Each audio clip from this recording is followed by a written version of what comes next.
అదరకొట్టే కారం రంగు రుచి ఆచి కారం పొడి. తెలుగు వారి #1 చాయిస్ తెలుగు మ్యాట్రిమోనీ. ఓడిపోయిన బొచ్చు వ్యాపారం వదలని వైసీపీ.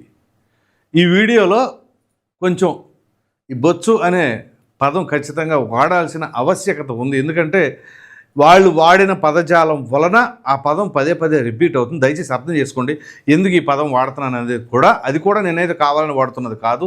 ఇప్పటివరకు ఇప్పుడు మన వీడియోస్లో అట్లాంటివి లేవు. కానీ ఇప్పుడు ఎందుకు వచ్చిందంటే వీళ్ళు వాడిన పదమే నేను రిపీట్ చేయవలసి వస్తుంది కాబట్టి కొంచెం ఎక్కువసార్లు అది వస్తుంది.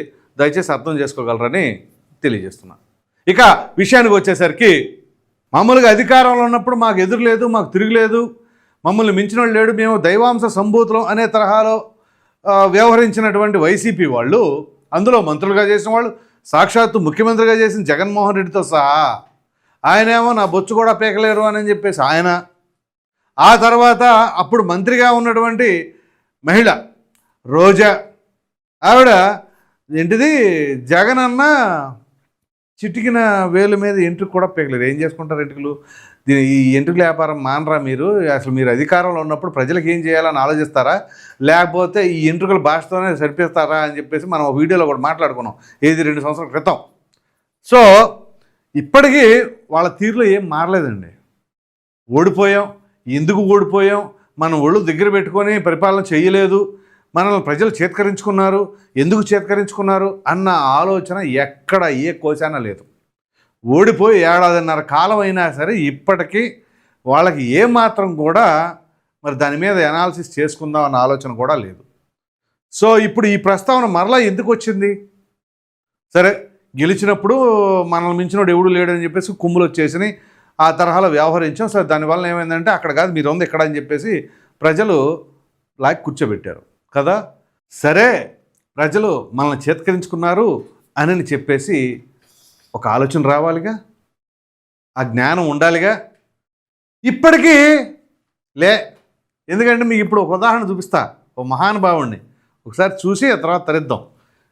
ఇగో ఈయన, అసలు ముందు ఈయన ఎవరు, ఏం మాట్లాడుతున్నాడో చూద్దాం. ఏదో డీసీఎం గారు పెద్ద పెద్ద మాటలు మాట్లాడతాడు, రాజకీయాల్లో నాలాగా అతను కూడా పెద్ద బచ్చ.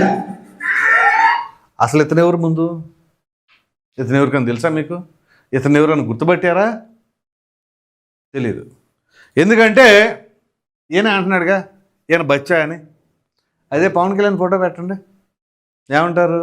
తెలుసా తెలీదా పవన్ కళ్యాణ్ అంటే? సో ఈయన ఇప్పుడు ఏమంటాడంటే రాజకీయాల్లో పవన్ కళ్యాణ్ నేను అలాగ బచ్చా అంట. ఈయన ఎవరో తెలీదు, పవన్ కళ్యాణ్ ఎవరో తెలీదా? మరి తెలియని వాళ్ళ గురించి ఎందుకు మాట్లాడుతున్నావు? ఇటువంటి వ్యక్తి ఏం మాట్లాడతాడో ఇంకొకసారి వినండి తర్వాత.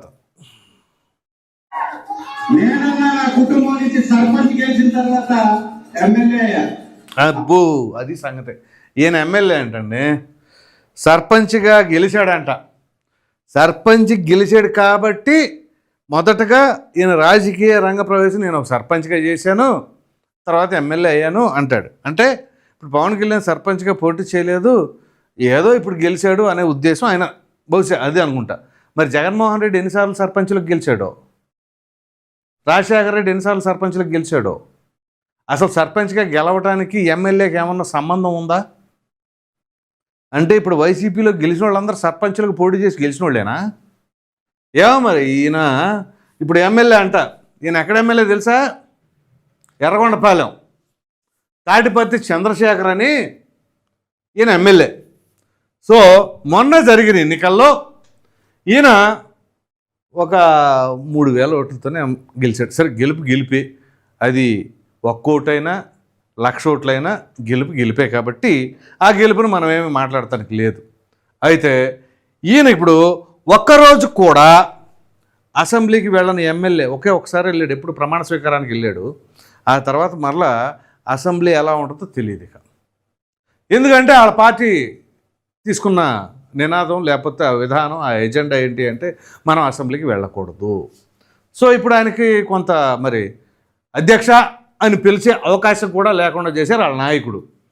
సో ఇప్పుడు ఆయన వాళ్ళ నాయకుడు జన్మదిన వేడుకల సందర్భంగా సదరు మరి వీళ్ళందరూ నాకు తెలిసి వైసీపీ వాళ్ళందరూ కూడా ఒక మీటింగ్ పెట్టుకొని ఇంటర్నల్గా ఎవరిని టార్గెట్ చేయాలంటే పవన్ కళ్యాణ్ని టార్గెట్ చేయాలని పెట్టుకున్నట్టున్నారు డిస్కషన్లో. సో అందుకనే వేరు ప్రాంతాల్లో వేరు వాళ్ళు అదే పార్టీకి సంబంధించిన వాళ్ళు మాట్లాడుతున్నా అందరి టార్గెట్ ఒకళ్ళ మీద ఉంది, అదే పవన్ కళ్యాణ్ పైన.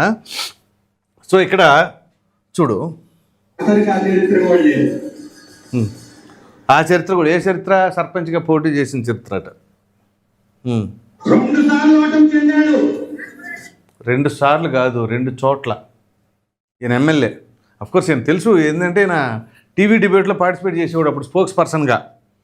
సో మొన్న ఆదిమలపు సురేష్ మాజీ మంత్రి ఆయన తీసుకెళ్ళి అటు కొండేపి వేసి ఈయన తీసుకెళ్ళి అక్కడ ఈయనకి సీట్ ఇచ్చారు. సో ఇప్పుడు 2 సార్లు కాదు, 2 చోట్ల పార్టీని పెట్టి ఇప్పుడు కూడా బాధ్యత లేకుండా డెప్ప కటింగ్లు కొట్టించుకొని, అది డెప్ప కటింగ్లు. ఇప్పుడు ఈ డెప్ప కటింగ్ అంటే సరే, డెప్ప కటింగ్ ఆయన బొచ్చు ఆయన ఇష్టం, కొట్టించుకుంటాడు. ఈయనకేముంది ఇక్కడ? ఈయనకేమీ లేకుండా ఆయన జుట్టు గురించి మాట్లాడుతున్నాడు. సో అసలు ఇప్పుడు ఆ బొచ్చు గురించి మాట్లాడితే ఈ ప్రజలకు ఏమైనా ఉపయోగం ఉందా? ఇది చెప్పండి. మీరు ఒక ఎమ్మెల్యే, మీ నియోజకవర్గానికి కానీ మీ నియోజకవర్గంలో ఉన్న మండలాలకి ప్రజలకి ఏమి న్యాయం చేశారు? పోనీ పలానా సమస్య ఉందని చెప్పేసి ప్రభుత్వం దృష్టికి ఇప్పుడు పట్టుకెళ్ళారా? సీఎం గారి దృష్టికో, సార్ డిప్యూటీ సీఎం గారు అంటే వెళ్ళలేరు, ఎందుకంటే ఆయనకి డెప్ప కట్టింగ్ కాబట్టి మనం మన దగ్గర బ్రహ్మాండమైన జుట్టు ఉంది కాబట్టి డిప్యూటీ సీఎం గారి దగ్గరికి వెళ్ళాలి. పోనీ చంద్రబాబు నాయుడు గారి దగ్గరికి దృష్టికి తీసుకెళ్ళారా? మీ నియోజకవర్గ సమస్యలు ఏదైనా లేవు, అవి ఏమి లేవు. ఏ కాడికి పవన్ కళ్యాణ్ బొచ్చు లేదా జగన్మోహన్ రెడ్డి బొచ్చు పీకలేరు. ఈ కోడి బొచ్చు వ్యవహారాలు, ఈ బొచ్చులో వ్యవహారాలు తప్ప ప్రజలకి ఏ విధంగా ఉపయోగపడుతున్నాం అన్న ఆలోచన మాత్రం ఏ ఒక్కరికి ఎందుకు కలగట్లేదో నాకు అర్థం కావట్లేదు కూడా. సో ఈయన అక్కడ జన్మదిన వేడుకలు ఏంటి? జగన్మోహన్ రెడ్డి గారి జన్మదిన వేడుకలు. దాంట్లో పవన్ కళ్యాణ్ గారి బొచ్చుతో పని ఏంటి? అయినా పవన్ కళ్యాణ్ గారు డెప్ప కటింగ్ కొట్టించుకుంటాడు, గుండు కొట్టించుకుంటాడు, లేకపోతే ఇంకా జుట్టు పెంచుకుంటాడు. మీకు వచ్చిన నష్టం ఏంటి? ఆయన షాంపూలు కుంకుడుగాయలు ఆయన కొనుక్కున్నారంటే ఆయనకి. వీళ్ళకి ఎందుకు ఇంత బాధ నాకు అర్థం. పోనీ మీకు లేదుగా, పోనీ ఇక్కడ లేదు. అసలు జుట్టు ఉండకూడదు, జుట్టు గురించి మాట్లాడవచ్చు. అదే జగన్మోహన్ రెడ్డి ఆ రోజు అన్నాడు చూసారు, గుర్తుంది, అధికారంలో ఉండగానే మనకేంటి జుట్టు ఉంటే ముడేసుకోవచ్చు, అది లేకపోతే ఏమి లేదు అన్నాడు. మొత్తం తీసారు అట్టగే. అందుకనే ఇప్పుడు వీళ్ళు బొచ్చు అన్నందుకే గుండు చేశారు ప్రజలందరూ. సో అయినా సరే మా బుద్ధులు మారలా, మేము తెలుసుకోమనే తరహాలో ఇప్పుడు కొత్తగా అయ్యాడు కదా ఎమ్మెల్యే. సో ఏంటి అంటే వీళ్ళందరూ కొంచెం ఎలివేట్ అవ్వాలా, లైమ్ లైట్లో రావాలా. పవన్ కళ్యాణ్ లాంటి టార్గెట్ చేస్తే అప్పుడు మనం లైమ్ లైట్లోకి వస్తాం. ఎవరు అంతకుముందు ఒక అతను ఉండేవాడు, కత్తి మహేష్ ఎవరు ఉండేవాడా? కత్తి మహేష్ టార్గెట్ చేసి పవన్ కళ్యాణ్ టార్గెట్ చేసి ఉండేవాడు. అఫ్కోర్స్ దురదృష్టవశాత్తు ఆయన యాక్సిడెంట్లో పోయాడు, అది వేరే విషయం కూడా. ఆ తర్వాత పోసాని కృష్ణమురళి గట్టిగా టార్గెట్ చేశాడు. ఎక్కడున్నాడు? ఇలా ఉంటుంది. సో మీరు హుందాకరమైన రాజకీయాలు చేయండి, మీరు మంచి ఎడ్యుకేటెడ్ పర్సను. రాక అవకాశం వచ్చింది ఒక ఎమ్మెల్యేగా. సరే మీరు తీసుకున్న విధానం ఏంటి అంటే అసెంబ్లీకి వెళ్ళకూడదు. అట్లీస్ట్ ప్రెస్ మీట్లలో సహేతుకంగా ప్రజా సమస్యల పట్ల లేదా ప్రభుత్వ వైఫల్యాల పట్ల నిలదీయండి. అంతేగాని పవన్ కళ్యాణ్ గారి బొచ్చు గురించో ఆయన డెపగటింగో వాటి గురించి మాట్లాడితే ప్రజలు చేత్కరించుకుంటారు. మీకున్న పరిస్థితికి ఇక్కడ ఇప్పటికే మీరు 11 స్థానాలు ఎక్కడా తలెత్తుకోలేని పరిస్థితి. సో ఏదో సాగు తప్పి కన్నులు ఒట్టబోయిందన్నట్టు వచ్చినాయి ఆ 11 కూడా. అందులో జగన్మోహన్ రెడ్డి సీటు ఒకటే కొంచెం సాలిడ్గా వచ్చిన మెజార్టీ, అది కూడా గత ఎన్నికలతో పోలిస్తే తగ్గింది ఆయన మెజార్టీ. ఇక ఆ పెద్దిరెడ్డి రామచంద్రారెడ్డి 5,000, 5,500 ఓట్లు, ద్వారకానాథ్ రెడ్డి 3,000 ఓట్లు చిల్లర, దర్శి అది అంతే 3,000 చిల్లర, 2,500. సో మీరు ఎక్కడ చూసుకున్నా 2,000, 3,000 లోపే అయ్యి అలాగ గెలిచాం. అదృష్టం బాగుండి మనం ఎమ్మెల్యే అయ్యాం ఎదురుగాళ్ళు కూడా. సో కొంచెం కన్స్ట్రక్టివ్గా రాజకీయాలు చేసుకుంటే అరే చదువుకున్న వాడే దానివల్ల కొంచెం గట్టిగా మన ప్రజా సమస్యల పట్ల మాట్లాడుతున్నాడే, ఇది బాధ్యత అంటే అని ప్రజలు గుర్తిస్తారు. అరే పోతే పోయిందిలో ప్రభుత్వం రాకపోయినా మంచి ఎమ్మెల్యేని గెలిపించుకున్నాం పార్టీలకు అతీతంగా అని చెప్పేసి ప్రజలకు ఆ అభిప్రాయం కలగాలి. ఈ బొచ్చు రాజకీయాలు చేసుకుందామని చెప్పేసి బొచ్చు గురించి మాట్లాడితే ఇప్పుడు ఆ బొచ్చు గురించి మాట్లాడిన వాళ్ళందరూ ఏమైపోయారు చూశారు కదా.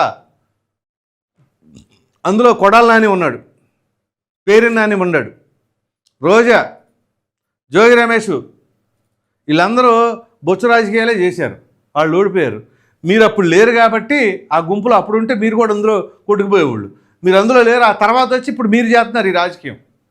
కాబట్టి ఇక్కడ ఇట్లాంటివి చేయటం వల్ల ఏం ఉపయోగం ఉండదు. వైసీపీ మరింత డ్యామేజ్ అవుతుంది, గుర్తుంచుకోండి.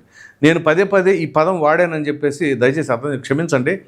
వీళ్ళు వాడుతున్న పదజాలం వలన అది తప్పక వాడవలసి వచ్చింది. దయచేసి అర్థం చేసుకుంటారని చెప్పేసి నేను మనవి చేసుకుంటున్నా. ఈ వీడియో పైన ప్రధానంగా వీళ్ళు చేస్తున్న కామెంట్స్ పైన మీ అభిప్రాయాన్ని కామెంట్ సెక్షన్లో తెలియచేయండి. Thank you.